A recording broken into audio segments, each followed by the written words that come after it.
Patience is key, and we see Zealots continuing to grow. Let's go ahead and go to game number 4 and see if they have a chance to tie up this series as Dignitas is ahead 2-1 in this very back-and-forth series. We're going to BOE for the Battleground as Dignitas comes in with the choice. Yeah, and Dignitas, they have done well on... they dominate the early game, especially around level 10 when they're heroic hits, or shortly before that. Their decision-making is absolutely great. I'm not quite sure what's happening with them here today. It's also Zealots playing well, but at the same time, it feels like Dignitas is having a bit of trouble of sealing the deal. There are these situations where you would think, okay, they are so far ahead right now, they are getting everything they want, but then just finishing the game out, they are struggling with that a bit more today than they usually do. So they had their attempts here, but it opens up opportunities for the Zealots to come back. At the core attempt, for example, around the death metal. It was a good thought, but it ends up with them falling behind a bit. And right now in Battlefield, it's a pretty good map for them. It's also quite, it can be quite snowbally. If they get a good Immortal, I expect them to really just try and end it early. Yeah, this is a Battleground where we started looking at them the last couple weeks ago and say, wow, Dignitas is currently very disciplined. They really control the fight around the Immortal, know when and how they want to move in for the fight and when they want to burn it down. So here we're getting ready for BOE, and it's going to be a good one, man. I'm actually very excited. I want to jump into it as soon as possible, and it looks like both of our teams are ready. So we're getting ready to jump into this draft, and I want to know, will we be getting more Genji here from Snitch? Will we get that Task Tracer from Poyok that we've been wanting so much? We'll see. Poyok. Poyok. Poik. He likes chicken. It's pretty darn good. It's seasoned. Let's go. The game, the series is awesome. I love this series. I did not expect it to be this close and that entertaining. It's super fun. And the games are, we have long games here, really action-packed games with fights the entire time. It's awesome. I'm loving this. I mean, let's be honest. We had a movie planned after this, and I was hoping to go to the early showing, and I thought we would, because it's Dignitas versus Zealots, and I'm happy that we see that we're getting ready for possibly a tied-up series to go to Game 5, and I want it. Yeah, and Dignitas right now, for them, this is also extremely challenging, since they fight against an opponent that always bounces back. Whenever they think they got it in the back, all of a sudden the Zealots are back to action. So for Dignitas, they are going to be super eager to close it out right now. Make that a 3-1. They are the favorite in this. And they've been challenging Fnatic the entire time now. And everyone is saying how strong they look, not only in scrims, but also in the league here. We've seen fantastic games from them. But I did not expect them to have such a hard time against Zealots. And it makes me happy to an extent, because an underdog story is always awesome. It's always fun. But at the same time, Dignitas, they need to have that crisp discipline play at the end when they have that lead. We want to see it here in Europe, so when we go to the international tournament, we can cheer on for Dignitas and know that they're going to come in here and be the best representative that we have going for Europe into an international tournament. So we want them to be disciplined and very accurate. I'm really happy with the European scene right now. It's a lot of fun to watch the games and how everyone is just like getting closer and closer in terms of skill. The Zealots this time, they have their first pick and they go into ETC, so they definitely don't want to give it over to Dignitas, especially with JPL making it nearly impossible for them in the last game to engage upon any other hero they're currently trying to use himself.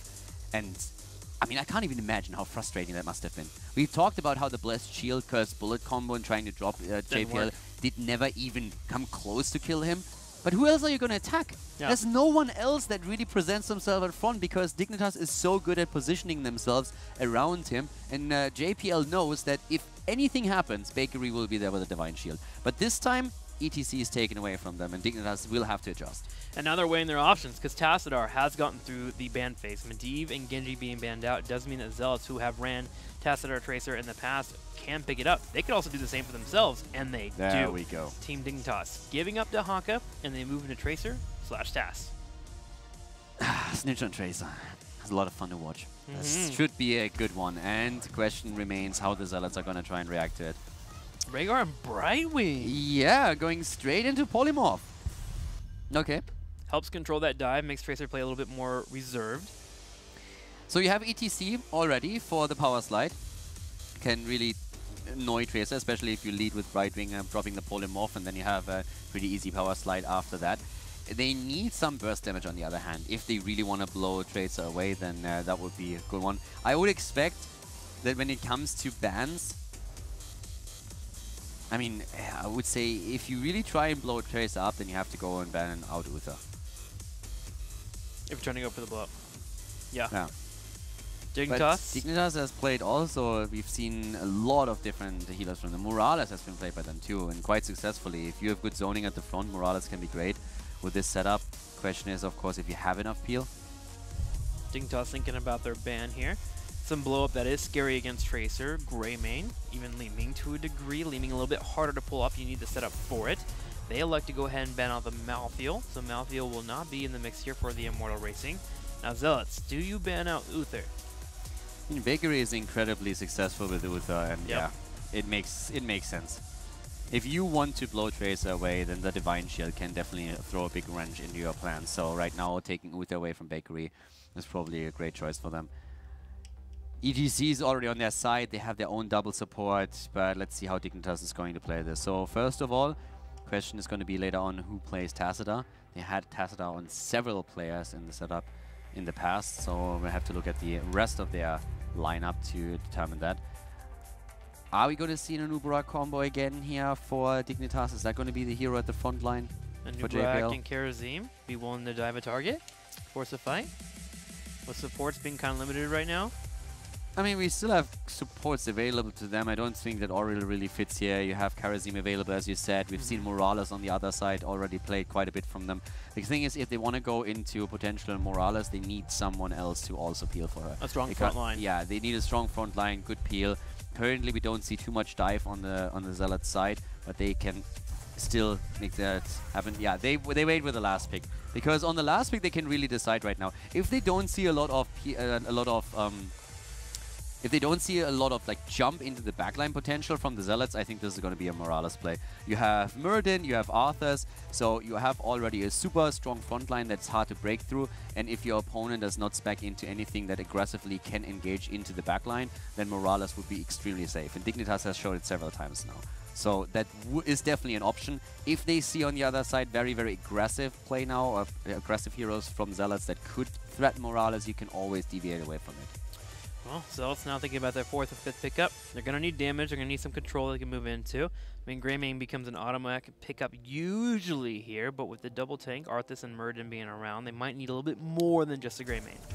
They go Sonya and Vala. All right.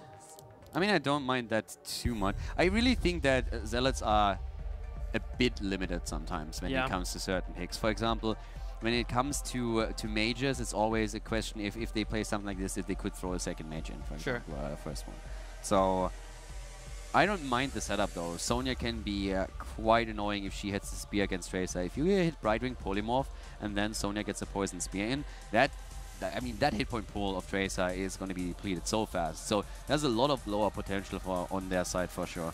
And now it's just a question, do we see that infamous Morales coming from Dignitas, or do they go into another healer, as for example Karazim? Because with Sonya, you always have to worry, especially with the double support, you always have to worry that there could even be leaping. Yeah. Now, of course, leaping into Muradin and Arthas there is always a bit of a thing, but it's better than leaping into, let's say, an ETC that just power slides you and then knocks you out. It is Morales. There we have it.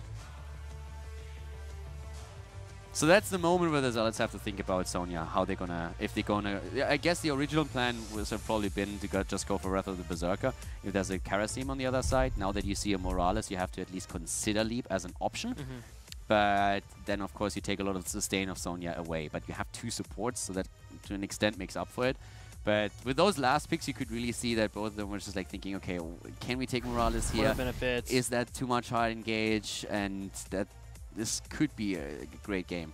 And for the Zealots, I don't know, it feels always like in the mid-game. This is where they struggle usually. In the late game, it gets a bit better, but around level 10 to 13, this seems to be a weak spot at this point. Very curious to see how this Morales is going to work here against the Sonya and the push coming in. If Morales is uncontested, she will keep that front line up nice and healthy. Tracer can come back and get healed up at any point, and they'll be good to go in that regard.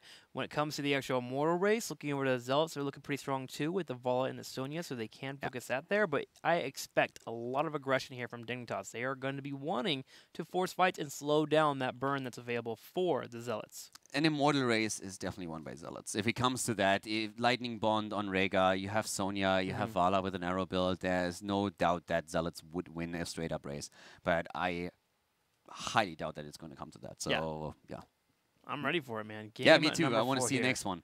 For me, it feels like a 5th map. I don't know why. But like I'm looking at feels this, like we're already getting ready for Game 5. Yeah, exactly. This I mean, this feels Oh, like because of how close they've yeah. been. Well, we've had between 2 games on them. Had over what 55 minutes. It feels like between 2 games. So it feels like we're going through a best of 5. I look at this and I'm thinking like, oh my god, we're on map 5, and I'm like, wait a second, we're not. This is map 4. So we have potentially 2 more maps. I wouldn't mind this going to a 5th one because so far the 3 games that we've seen have been pretty exciting. Let's see if we get a game number 5 here as we move into game number 4. Zealots will have to get the victory to tie up the series. If not, Dignitas will walk away with the victory.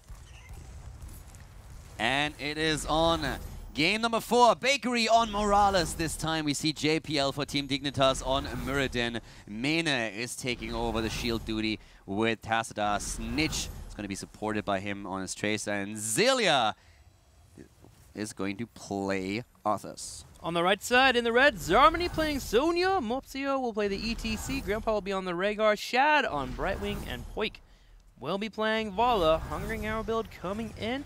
Frog for the ETC, and Sonya picking up Luck. I'm hyped for this one. The games so far were awesome. I really love it. Dignitas, the big favorite in the series, struggling a bit against the Zealots, but still pulling through on the 3rd map in the late game. Zealots having some problems to actually make the decisions when they are ahead in the late game and make those crisp and clean calls to get farther ahead, whereas for Team Dignitas, it seems to be a bit of a problem right now, running with the advantage that they normally have in the mid-game to close out the game itself, but they have now a chance to close out the series here. And we already have. Up to the top lane, Arthas versus Sonya, and down here at the bottom, it's the 4 versus 4 with both teams trying to get the upper hand. A poke will happen between our 2 teams. Gonna have Tracer picking up the level 1 to work on grabbing those pulse bombs pretty early there. The Pulse Strike, you usually see it on this battleground, especially when you have a Tassadar to back you up. He can cover the ability for you to get the vision, because sometimes you see Tracer rounds, but you don't need it when you have a task. Spray game on point, by the way, on both sides. I'm liking it. You can tell it's getting heated between the teams. Yeah, exactly. There's more sprays coming into play. And yeah, there's a polymorph already. So when we're talking about the setups here, then of course one of the main focuses on the Zealot side is going to be Tracer. If you can eliminate her, then you find yourself in a good spot. And the thought process here is going to be that Brightwing ideally leads with the polymorph. It makes it a lot easier to either follow up with a power slide or even just simply get a poison spear from Sonya in and try to get that quick drop against Tracer. So that's going to be a big focus for the Zealots, whereas with Dignitas, they have to, of course, be careful with Tracer herself, but it's also Bakery that needs to be cautious where he positions himself, since there's always the potential, at least, that later on Sonya might decide to go into Leap to try and put the pressure onto the backline. Yeah, you gotta put the burden of getting heals on the Tracer, not the Morales. If you chase some Tracer around, that's where you find opportunities for you to go in for the fight and kill her off if she overextends. So Bakery will definitely be watching that positioning, as mentioned there by Caldor. 3-3 for both of our teams now, with Arthas staying in the top lane working on level 4. The Zealots will have to make sure to be careful of the Tracer that can come in, because she does have a pulse bomb available. Yeah, exactly. So that's already a big part of the game this early. But also when we're talking about Morales, it's really important to note that we not only have Morales with the Tassadar that can help her out too, but we have those double tank setups at the front line with Muradin and Arthas. They really need to make sure that Morales is not being engaged upon. If you can protect Morales, then it's incredibly difficult for your opponent to break through completely. And that's currently what Team Dignitas is hoping for. We have nice pressure up at the top lane. I'm really liking it. We're seeing from the Zealots. They get an early level 4. They had the towers depleted and immediately move in to drop the structures here. And Mopsio, in the same time, is giving Dignitas a bit of a taste of their own medicine from the earlier stages, using the face melt of ETC to push them back from the Immortal whenever possible. Setting up his team, anchoring around, holding position. So far, Team Dignitas is doing quite well in the Immortal race, as they have a little bit of damage already. Gonna see Mopsio move forward, looking at Snitch, but has to be careful with JPL constantly being healed up by that Morales. It's hard for him to get past him. And Snitch, he's just such a great player, especially when he has these mobile heroes. So now on Tracer, super annoying to deal with him, and he's currently just doing a fantastic job of sneaking in here all the time, putting a bit of damage in. Has to be careful of Shad with the polymorph, as we pointed out a bit earlier. And you could actually see him, when Brightwing moved in, immediately moving back a little bit and playing this a bit more cautious. But the teams are very disciplined around the first Immortal here. Poik is having a bit of trouble actually hitting his arrows at this point. He already missed out 2 or 3, so he's struggling a bit to get his quest boosted up. He currently has 10 extra damage. But there comes the rotation to JPL. Whoa, that could be a kill. Morales trying to keep him alive. but the Dwarf is down, Muradin is dead, and that opens up an opportunity for Zealots to be a bit more aggressive. Yeah, that was a very clever gank by Dignitas, but it didn't pan out they wanted to, and it wound up being a downfall for them as Zealots turned it around quite well, catching JPL, Muradin being killed, and Zealots getting a nice burn down the Immortal. And now they can race. Now they can actually race, and they have the better race potential. And Dignitas identifies that immediately and starts to defend their own Immortal because they are realizing we cannot match the power that they have on the Immortal. But even with Dignitas defending, you can see how fast that thing falls. Zarami just chunking it down there with those slams, still having the auto attack, the focus attack at level 4, helpful here to help get on Tracer, so Tracer can't fully go in and apply damage, but Zarami a little too far forward, trying to spin to stay alive, finally does fall. Bakery with a grenade. Perfect play by him here, pushing him back in, and that's a double kill. So right now, we are actually seeing Team Dignitas potentially walking away with the first Immortal after all. Zealots were racing, but then we have those lockdowns. Muradin coming back and getting the Stormbolt in against Sonya definitely put a bit of a stop to it. And then when the grenade of Bakery pushed him back in, that sealed the deal here. At this point, they're starting to move in again. Here comes Grandpa. He wants it. They're going for it. They might still claim it, and I think they will. It's going to be close, but yep, it comes out, and we're going to see Zealots walk away with the first Immortal of the game, chunking through the health bars. Sadly, Tracer and Tassadar don't put up the DPS to make sure they get the win. They do, however, get the experience thanks to their kills and the soaking they have pulled off. The situation we're in is just absolutely awesome. I'm loving this. This is Heroes of the Storm as it's supposed to be. 2-1 lead for Dignitas. We have a back and forth game between two teams that on every single one of these three maps have just fought eye to eye the entire time. Now we are all of a sudden looking at the Zealots with the first Immortal here, getting a bit of value, but you are so right. Like, their comp is really doing so much work at the Immortal. Their pressure against the objective is fantastic. Deep dive, oh my god, Snitch barely gets away and Bakery heals him up immediately. Zelia on the other hand nearly falling, but once again Bakery is ready as the turnaround happens and we see ETC taken out. That was close too. Zealots almost had the perfect kill on Tracer. She gets away, the heal comes in from Bakery, the shield's popping in and Snitch goes in for the engage.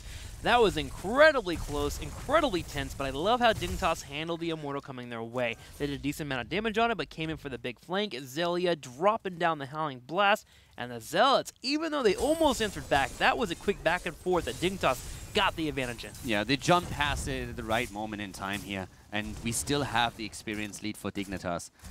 But at this point, I actually want to say it doesn't matter anymore because Dignitas was adding experience every single game and it turned out to be really close.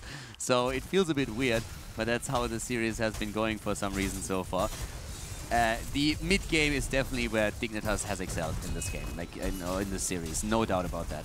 A trade in forts, but that means also that Dignitas is closing in on level 10 a little bit faster. Big advantage for them, of course.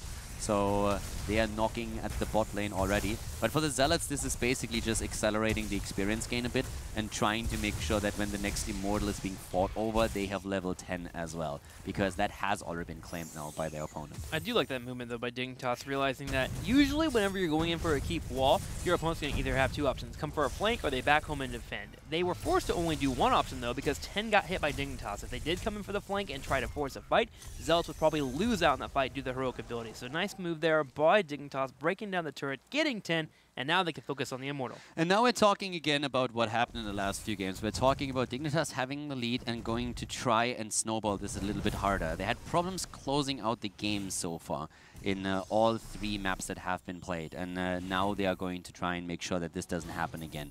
We see the Zealots with an attempt to claim experience so that after the halftime show has started, they can go and force fights here. But they're extremely close to the 10. Brightwing actually lurking at the bot lane right now, trying to hide so that there's no gank happening. Shed just wants the XP here, and they are so close. So they're sacrificing half the hit points of the Immortal, and then they're going to try and make a fight happen. If Dignitas wins the fight, they have another potential to set themselves ahead quite heavily, but it's all about, if Zealots for now, for example, in this mid game is winning a battle at this point, they could also start to snowball this quite heavily. Mosh Pit.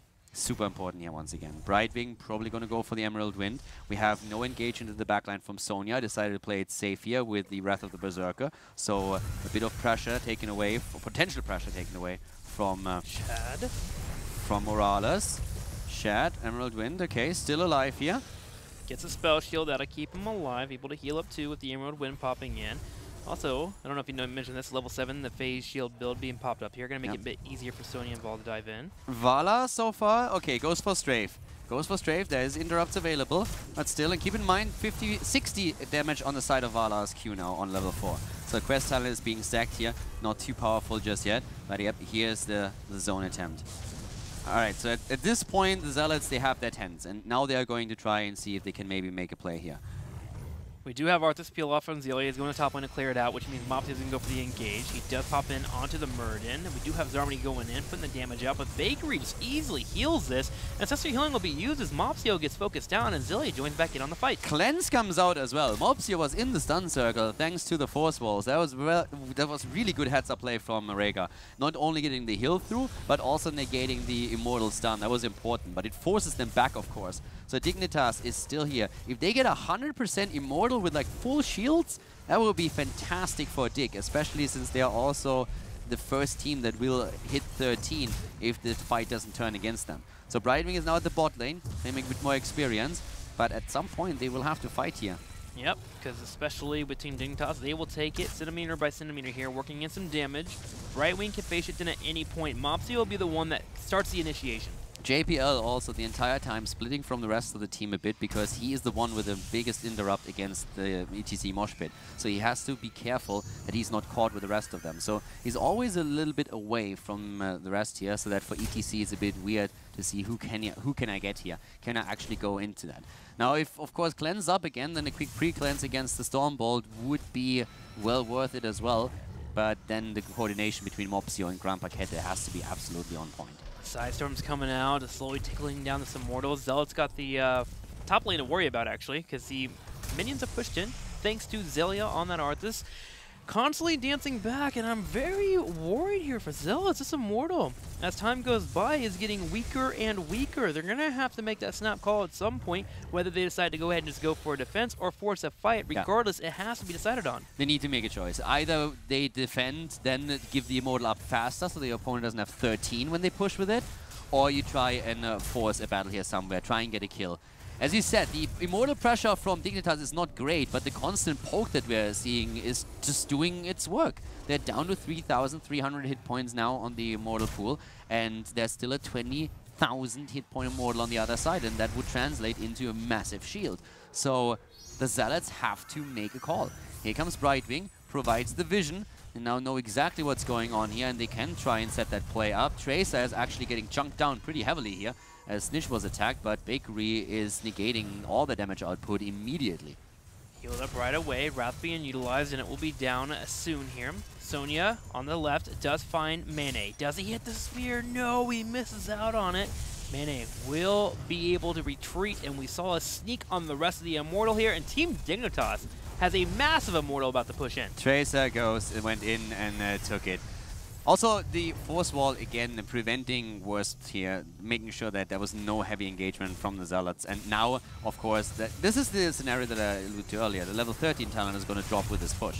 And they are moving past the Immortal. They're still trying to fight past the Immortal, trying to make that play. And so far, it's working out for them. But the pressure on Mopsio is actually gigantic right now. Slides back again. Brightwing moves in. Here's the Strafe being used and the Emerald Wind. Muradin has to jump out. Mopsio is trying to go to the well. Sonya gets the Ancestral, but apparently is still on cooldown. There we go. Whirlwind being used, but there's also a Force Wall to consider. Mosh Pit is interrupted. Used and interrupted as the defense is still starting. Snitch is looking for an opportunity to dive deep for a kill, but at this point can't make it work. So far the defense is actually not too bad. Yeah, they actually get to the shield, which was probably the biggest concern I had here. But this is a concern now. With a Howling Blast into a possible Immortal Stun, Poik, last second, bolts away. Mopsio bring out the power slide with Zarmony on the back line. He's going to go ahead and sacrifice himself for the good of his team. The rest of them will focus down the Immortal, and they get it down to half health. Yeah, Zarmony just buying a little bit of time for them as he realizes, okay, I'm not going to make it out here. But overall, they have so far not lost too much. Mopsio's super low, though, when it comes to mana, but the Immortal is taken out. So, considering that it was an Immortal roughly 12 minutes into the game with full shields for Team Dignitas, this could have been worse. They hold on to their keeps for now. They are 2 levels behind, but they will soon close in on level 13 talents. And overall, the Zealots have done a pretty good job here defending. But of course, the situation for Dignitas is improving by the minute, as they are moving towards level 16 talents soon. They have 4 kills against 1, and they have taken out both of the forts of their opponent, which forces Zealots back to the keeps. Zealots are just like a stick of bamboo, man. They will bend, but they just do not break. I am actually very surprised they handled that Immortal push as well as they did. I expected a keep to be around half health or even dead. Yeah. Me too. I really expected that at the fort we would see a dive from Dignitas that would at least cost them 1 or 2 players, and it really didn't. So they first of all moved past the Immortal when they pushed to just buy a little bit more time for the towers to do some work against the Immortal, and Dignitas they handled it really well, but it was more so impressive for me from the Zealots' perspective. But the top lane, on the other hand, that setup with Mena and Snitch is all of a sudden changing everything around. That was a bit unexpected from Zealots and caught them completely off guard here, and will result in the keep going down. So that was an insanely cool push from Dignitas. I really like this. Well coordinated. They do lose the fort on the bottom side, but they do engage here. There is a polymorph coming in here from Brightwing. She will utilize it. Arthas gets focused down, so Zealots do enter back. Emerald Wind being used. JPL on the front line is forced to use Haymaker. Ancestral Healing hit on the side while Snitch comes in with a Pulse Bomb. Yeah, it's a 4 versus 5 at this point. The 16 talent isn't there yet. JPL has to be cautious. Another power slide and a good combo from Poik could completely ruin him. He jumps out. Poik wants to get a bit closer. Doesn't get that done just yet, but that is still a dead Arthas to consider here. And the Immortal is now ready. Also, the arrow talent on 4 is now completely stacked, and you can see what kind of an impact that has. Wow. Their push is insane on the Immortal. It's so good. If they win this one now, that would be fantastic for them. But we have to consider that Arthas is back, so that time window is closing fast. Do Zealots have some kind of code where at level 14 they just turn online? Because every time they hit 14, they just fight. They don't care. Yeah, I don't really know, but it feels like it, doesn't it? Every single time they fall behind like 2 levels, all of a sudden they are playing like a different team. It's crazy. Well, they're working on the Immortal, are going to have to get out of here for now. JPL trying to do his best to control this choke, and he does control it well. Zealots back up and tap for the moment to get health and mana. They need to rename themselves into Comeback Boys. Yeah. I mean, this is now 14 against 16. Here again, they go for JPL, and he barely survives. Nice cleanse on Mopsio as he's stuck in the Immortal circle, but still, we are seeing them fighting over and over again, with Vala dropping 1 arrow after another, doing solid work here. Poik still on half mana, but that Immortal is on 6,800 hit points.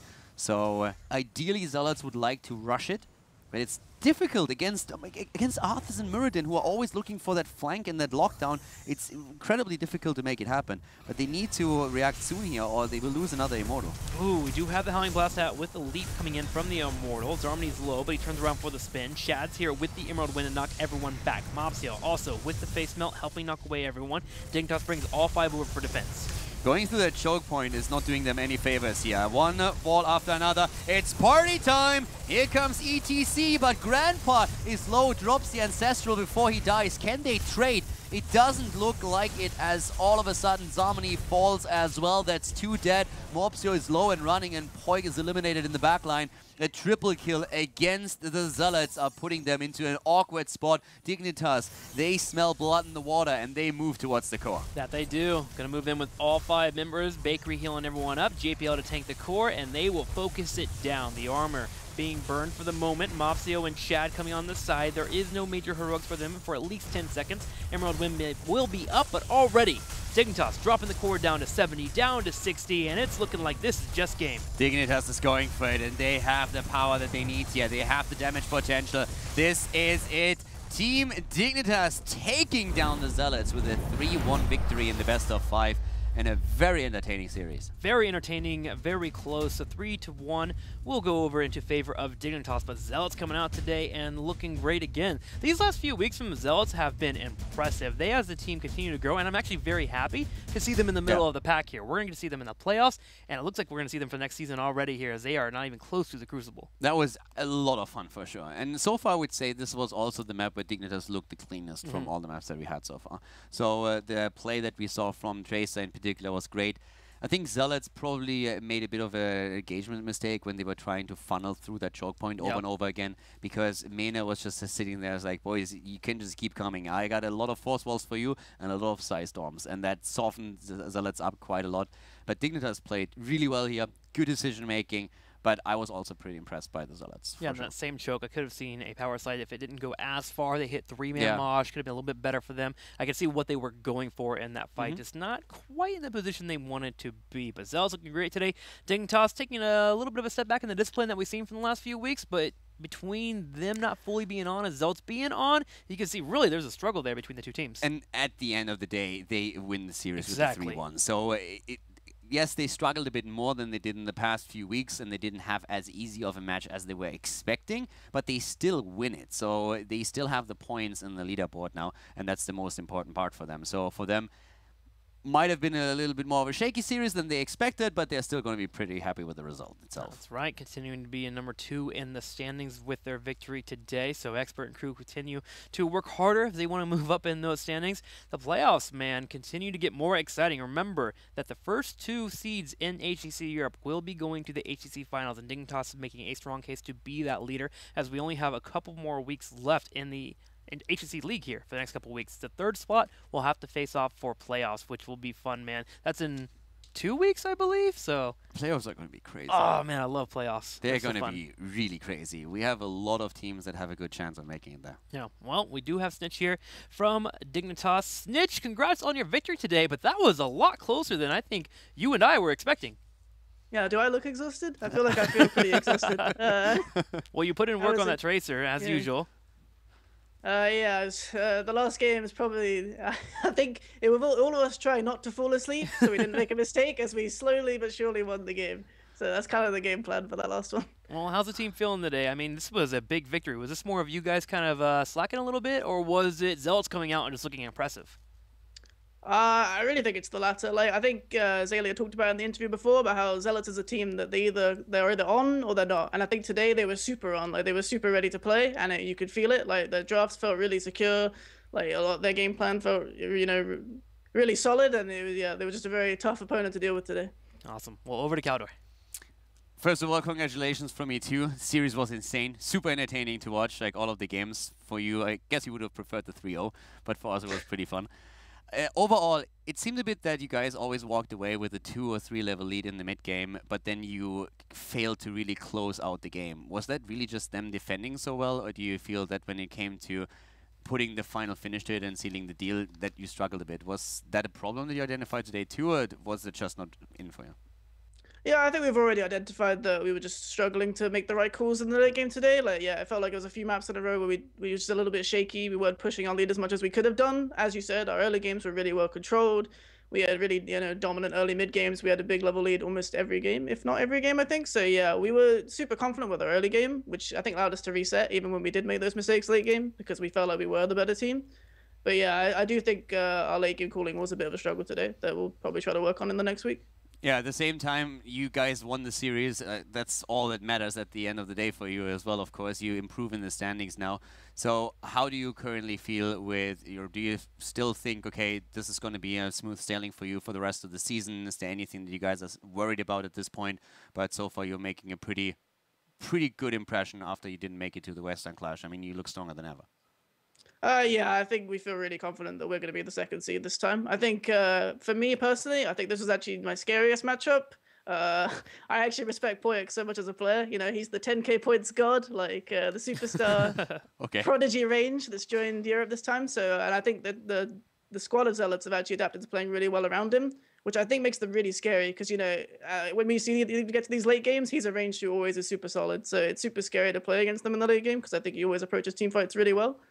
I think, our last 2 matches, it's Liquid and Tricked, I believe. I think we feel a lot more confident against both of them. So I think with 1 more win, we pretty much guarantee our second spot and the ticket to BlizzCon. So we're obviously going to look to win both games. But I think, like I said, this, for me, was our hardest series left. I mean, as you say that, and actually a question about the Zealots, because we've been talking about it a bit here. It felt that they do well coming back into a series after they're far behind. But if they get a lead in the late game, for example, a triple kill against you guys when you were making that core attempt with Death Metal on Tomb of the Spider Queen, they just seem to fail a bit to identify what they can do with it and a bit hesitant in their decision making. Would you agree with that? And if they are getting a bit better with their shot calling these situations, how far do you think they can actually go? I mean, I think they actually have a surprising amount of potential. Like, it feels a bit rude to say that, but I don't know. Like, Zarmani's been around for a long time. Yeah, for example, Zarmani's been around for a really long time. Like, they've got like Grand Piquet, these really old veteran players. So it's exciting to see them performing really well. I think like this phase, I think they've actually stepped up a lot. Like at the beginning, we were actually struggling against them a lot in scrims. Like they were outperforming even like Fnatic against us. Like we were having an easier time against Fnatic than we were against Zealots in scrims. So it actually put a lot of pressure on us when thinking about playing them in the HGC.